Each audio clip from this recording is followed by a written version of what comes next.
Hi, today we're talking about high pressure and low pressure. We just did a lesson on weather maps, and it's easy to front load that vocabulary, but if you don't have anything to anchor it, it's just memorization. So I start this lesson talking to the kids about a road trip that I took. I went to Austin, and when I first left Houston, it was 74 degrees, a little cloudy. By the time I got to Bastrop, which is an hour or so away, depending on how fast you drive, um, it was cloudy and it started to rain. My 74 degrees turned into 63 degrees. I had to turn off the air conditioner and turn on the heater. By the time I got to Austin, it was sunny again and it was 80 degrees. So I actually went through three different temperature zones in order to get to Austin, 2.5 hours away. And the kids were like, huh, that's interesting. So then I explained about fronts. A front is a pressure system, and we have the jet stream, and it moves the air.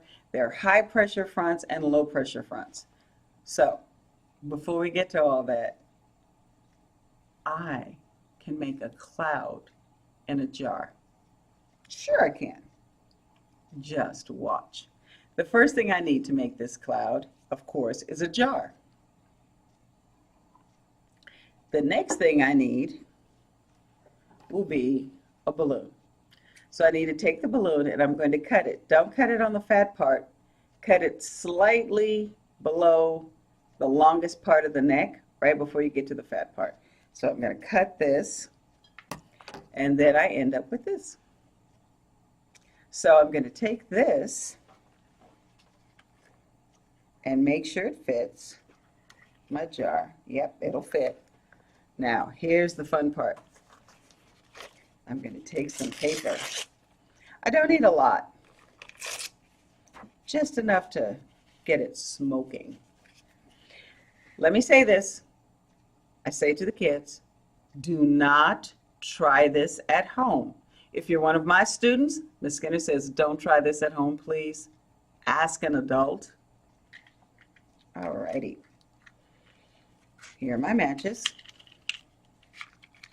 Let's light this puppy up.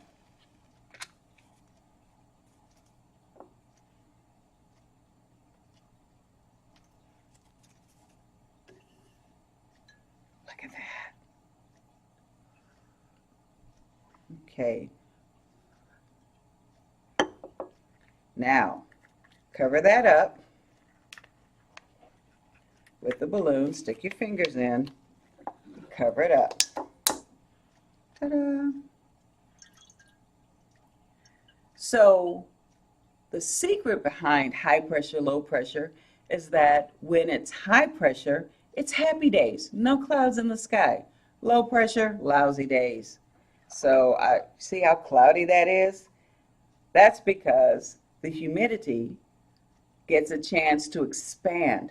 But if I high pressure, low pressure, high pressure, low pressure. Can you see the cloud? When I pull, that gives the humidity room to expand. When I press, it's all pressed together. The cloud goes away. High pressure, low pressure.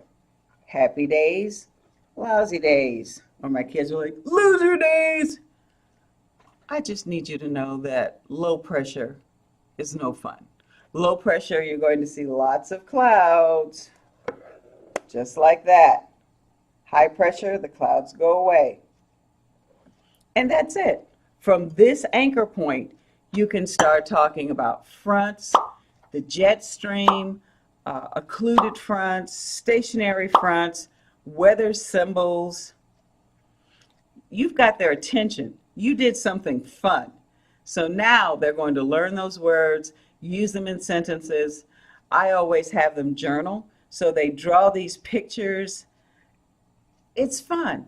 Once they get through with this, just watching me do this, and we start talking about the weather maps, this activity, this actually came from the Science Duo. So shout out to them. I think they've got some free things on their website, so you might want to take a look. This is something that you don't have to keep recreating. You can have them draw this in their notebook. You can print the page out and have them do this on their page in their notebook, or you can do like I did and have them draw it on the lab tables with colored chalk. So you see, you can take a little activity like this, front load some vocabulary, get them thinking, get them talking, because it doesn't help to tell them, hey, go outside and check the weather. They're not going to do it. Hey, watch the weather. I have 110 students. I have 5 of them who actually watch the weather. But if they watch me make it, and then they get to draw it and take a picture of it and upload it so that it can get graded and they can share with each other, now you've got something that has real meaning. So that's it for today. Take a look at Science Duo and see what kind of activities that you might be able to find and make some weather. You can actually take this and find some really great lessons on how to make it rain in the classroom. They'll love that. They've got an anchor, they've learned it instead of memorizing it, and now it has meaning. If that had meaning for you, please subscribe, send me a comment, ask me for a video. I'll be more than happy to do it. Can we just start?